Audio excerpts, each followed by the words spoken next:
তার অবশ্যই একটা বিখ্যাত প্রমাণ আছে। হাদিস বুখারী শরীফের মধ্যেই প্রমাণ আছে। সেখানে 570 খ্রিস্টাব্দে 570 খ্রিস্টাব্দে আমার সেই নবী করিম সাল্লাল্লাহু আলাইহি ওয়াসাল্লামের একটি কথা পাওয়া যায়। সেই কথাটা হচ্ছে, আমার আল্লাহ তাআলা যখন নবী করিম সাল্লাল্লাহু আলাইহি ওয়াসাল্লামের নূর সৃষ্টি করলেন, নূরকে সৃষ্টি করেই এবার নূরকে আমার আল্লাহ আদেশ করিলেন, হে নূর, তুমি সমস্ত নবীদের নূরের দিকে তাকাও। সমস্ত নবীদের নূরের দিকে তাকানোর কথা বলার সাথে সাথে আমার সেই মুহাম্মদী নূর সমস্ত নবীদের নূরের দিকেই তাকালো। সুবহানাল্লাহ। সমস্ত নবীদের নূরের দিকে যখন তাকালো, চমৎকার একটি ঘটনা দেখেন। আমার মুহাম্মদ সাল্লাল্লাহু আলাইহি ওয়াসাল্লাম সমস্ত নবীদের নূরের দিকে তাকালো, সঙ্গে সঙ্গে সমস্ত নবীদের নূর গায়েব হয়ে গেল। যখন গায়েব হয়ে গেল, তখন আমার আল্লাহর কাছে বাকি নবীজিরা প্রার্থনা করতে লাগলো, হে আল্লাহ, আমরা কি অপরাধ করলাম? আমাদের নূরের দিকে যখন মুহাম্মদী নূর তাকালো, তাকানোর সাথে সাথে আমরা এখন আর নবী না। তার মানে নূর ছাড়া তো নবী হয় না। নূর তো গায়েব হয়ে গেছে সকল নবীদের। এখন প্রশ্ন দাঁড়ায়, নূর গায়েব হয়ে কোথায় গেল? একদম ছোট কথা বলবেন না। নূর গায়েব হয়ে কোথায় গেল? সকল নবীদের নূর অন্য কোথাও তো আর গায়েব হয়ে যায় না। যেই নবী করিম সাল্লাল্লাহু আলাইহি ওয়াসাল্লামের নূরটি যে নবীদের নূরের দিকে তাকাইছিল, ওই নূর আমার নবী করিম সাল্লাল্লাহু আলাইহি ওয়াসাল্লামের নূরের মধ্যে গায়েব হয়ে গেল। বলেন সুবহানাল্লাহ। গায়েব যখন হয়ে গেল, এবার তারা প্রার্থনা করলো, হে আল্লাহ, আমরা কি আর কখনো নবী হতে পারবো না?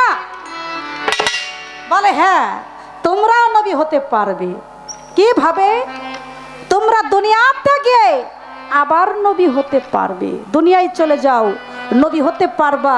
তবে নবী যদি হতে চাও, দুনিয়াতে গিয়ে আমার হযরত মুহাম্মদ সাল্লাল্লাহু আলাইহি ওয়াসাল্লাম অর্থাৎ আমার দোস্তর প্রতি যদি তোমরা ঈমান আনো, তাহলে ঈমান আনলে পরে তোমরা আবার পুনরায় নবী হতে পারবে। বলেন সুবহানাল্লাহ।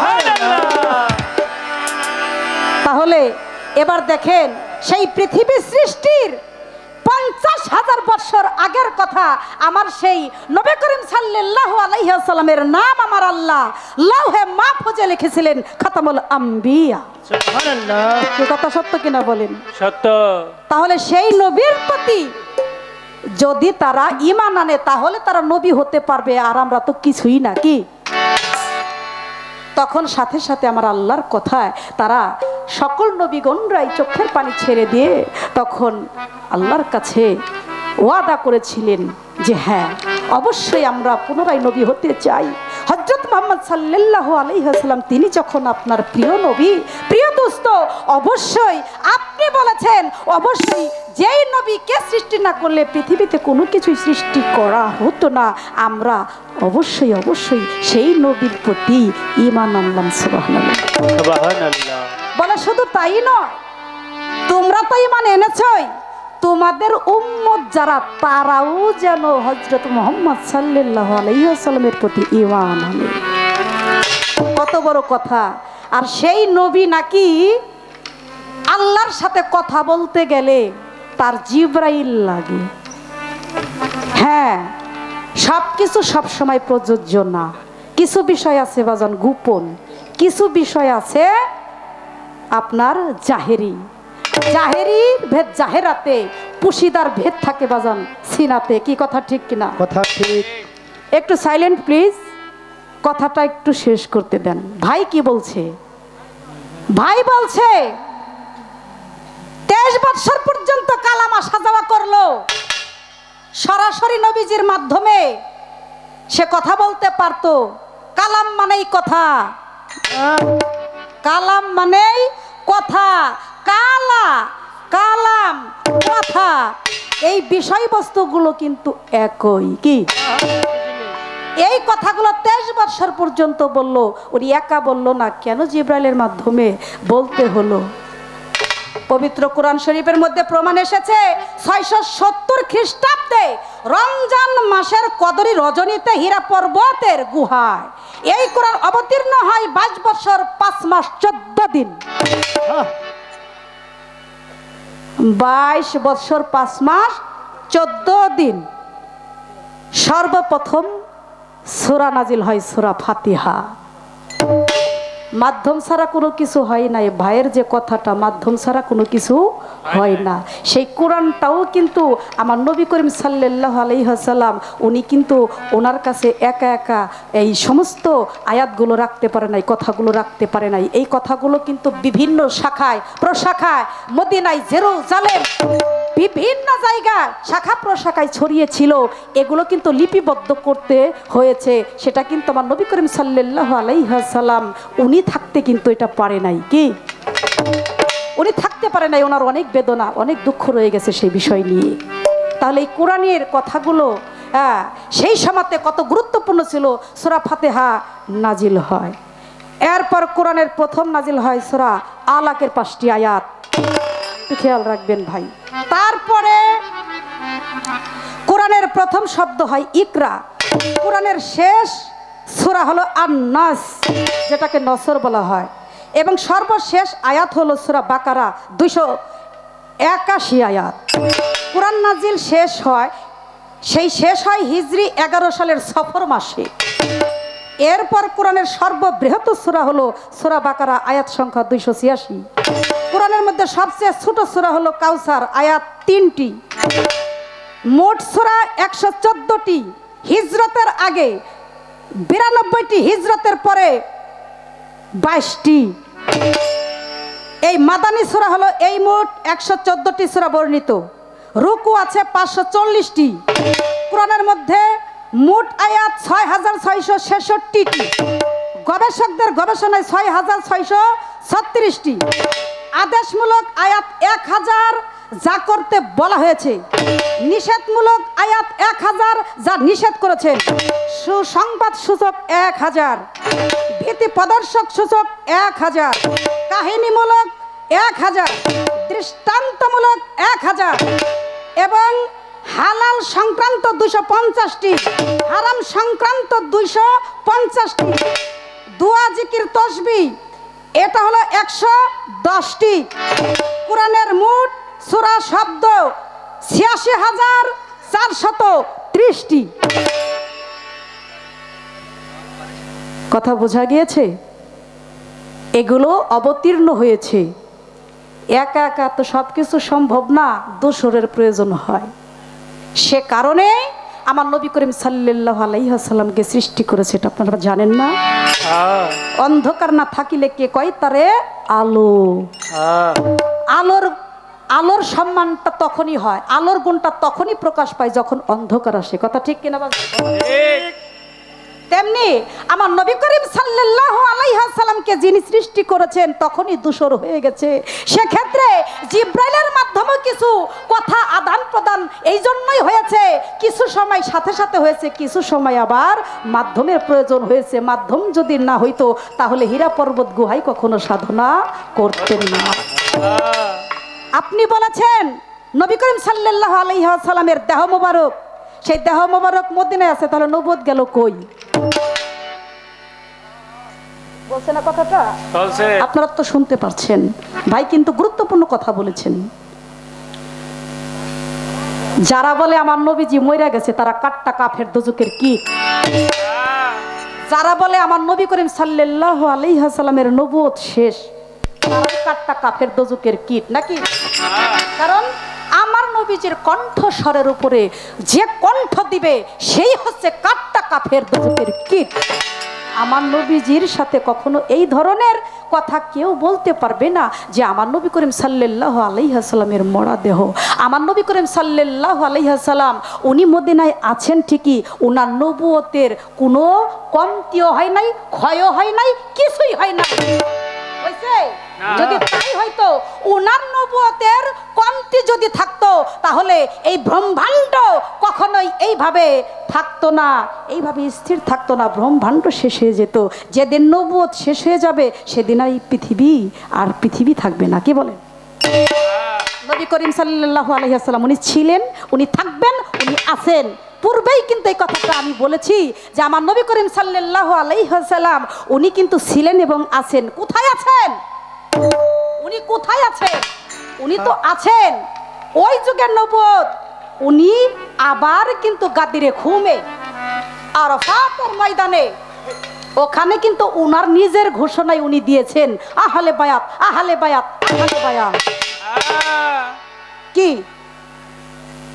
আনা মদিনাতুল ইলমি ওয়া আলিয়া বাবুহা, আমি হলাম এলেমের শহর, হযরত আলী হলেন ওই শহরের দরজা। বলেন সুবহানাল্লাহ। সুবহানাল্লাহ। আমার যেই নবী নবুয়তের মাতাব্বর, বেহেশত দুজকের বন্টনকারী, সাফায়াতের কান্ডারি, আমার সেই নবী আবার ঘুমে উনি ঘোষণা দিয়েছেন আহলে বায়াত, আহলে বায়াত। উনি বেলায়েতের আইন পাশ করেছেন। এবার আপনি দেখেন গা, আপনি যেটা নিয়ে পাল্লা করেন ইনার মাতবার আবার ওই নবী। কি কথা ঠিক আছে কিনা? আমার নবী সব সময় আছে, কখনো কখনো উনি ভিন্ন ভিন্ন রূপ ধরেন। কি? উনি যদি ভিন্ন রূপ না ধরতেন কলির জীবকে কখনো উনি তরাতে পারতেন না। এই জন্য গুহাই সাধনা মানে কি? ওনার আবার কি সাধনার প্রয়োজন? হ্যাঁ, উনি যদি সাধনা না করতেন তাহলে মানুষ অজ্ঞানী রয়ে যেত। একজন আরেকজনের কাছে গিয়ে কখনো তাবেদারি করতো না, একজন আরেকজনকে মানতো না। ওই গোপন সাধনা, গোপন বস্তুগুলো সিনার মধ্যে লুকায় রয়েছে। আমার নবী করিম সাল্লাল্লাহু আলাইহি ওয়াসাল্লামের সিনার মধ্যে যে গোপন বস্তুগুলো লুকিয়ে তো আছে, এটা একটা মাধ্যম লাগে বিধায় উনি আনুগত্য হওয়ার জন্যই সাধনায় মত্ত ছিলেন হেরা পর্বত গুহা 15 বছর। আমরা অজ্ঞানী যারা আছি আমরাও যেন মনে করি নবী করিম সাল্লাল্লাহু আলাইহি ওয়াসাল্লাম উনি 40 বছরের নবী হয়ে 15 বছর হেরা পর্বত সাধনাই করছে। সাধনা ছাড়া কখনোই আল্লাহকে পাওয়া যাবে না, যাবে না। এই জন্যই একজন আরেকজনের কাছে গিয়ে আত্মসমর্পণ করে। কিরে বাবা, বেলায়েতটা ওইরকম একটা বস্তু, নিজেকে নিজে চিনা এবং জানা। নিজেকে নিজে না চিনলে, না জানলে কখনোই রবকে চিনা সম্ভব না। এই জন্যই তো বলে মান আরাফা নাফসাহু ফাকাদ আরাফা রাব্বাহু, যে ব্যক্তি তার নিজেকে নিজে চিনতে পারে সে তার রবকে চিনতে পারে। এবার আপনি দেখেন গা, আপনি যদি আপনার নিজেকে নিজে চিনতে চান, আগে চিনার আগে একটা মাধ্যম লাগে, ওই মাধ্যম ছাড়া নবীকে চেনা যায় না। আপনি কিন্তু হুট করে নবীকে চিনতে পারবেন না। আপনি সাধনা করেন আর যা কিছুই করেন, করতে বলেছে আমার নবী, আর সাধনা করেনও আপনি নবীকে পাওয়ার জন্যই। আমি কি বুঝাইতে পারছি? আপনি যা কিছু করবেন, যা কিছু বলবেন আমার নবীকে পাওয়ার জন্যই। এটা আমার প্লাস পয়েন্ট, এটা আমার প্লাস পয়েন্ট। আপনি সাধনা করতেছেন, যা কিছুই করতেছেন, পায়রবি করতেছেন, ইবাদত করতেছেন নাকি? আল্লাহ তাআলা বলেছেন আমি জিন এবং ইনসানকে সৃষ্টি করেছি আমার ইবাদতের জন্য।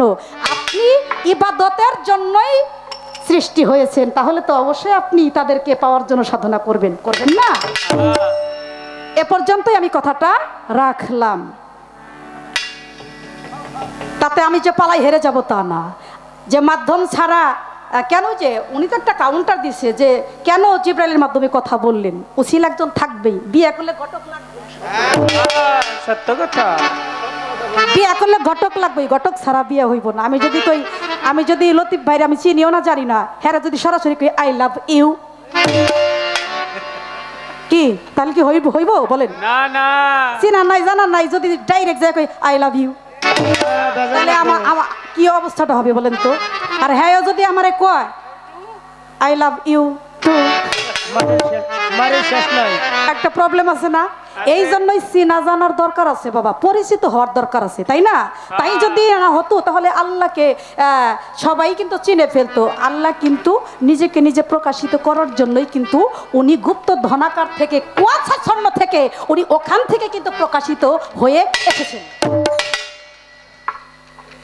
তাহলে আমি এই পর্যন্তই আপনার কথার মীমাংসা করে গেলাম ভাই। ঘটক ছাড়া কোনো কিছু হয় না, আর আমার নবীকে পাইতে হলে একজনের মাধ্যমে পাইতে হবে, এই জন্যই জিব্রাইলের মাধ্যমে ওই কথাগুলো আদান প্রদান হয়েছে। আর কি আছে? আর কিছু বলছে? আর কিছু নাই। ও ভাই, কথার মীমাংসা করে দিলাম। আরেকটা কথা ছিল, নবুয়ত কোথায় আছে এখন? ওই নবুয়তটা আমার এই দুনিয়ার মই আমার নবীর বংশধর আছে, আমার নবীর বংশধরের কাছেই নবুয়ত জমা আছে। ওই নবুয়তের বিষয়টা আলাদা কিছু না, ওই নবুয়তের মূল হচ্ছে পাঞ্জাতন। একজন নবী, একজন হযরত আলী, একজন ফাতেমা, একজন ইমাম হোসেন, একজন ইমাম হাসান। এই পাঁচজনই ওই নবুয়তের একটা চিহ্ন। কেউ বলে অনেক আকার থাকে, না, আমি শুধু মনে করি এই নবুয়তের রূপ হলো এই পাঁচজন, ইহা ছাড়া কোনো দলিল কেউ দিতে পারবে না।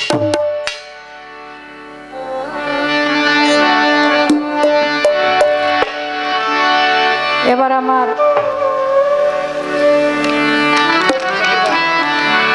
জাকির ভাইয়ের আদেশ আছে, আমি তার আদেশ অনুযায়ী গানটা গাই। কে বলেন?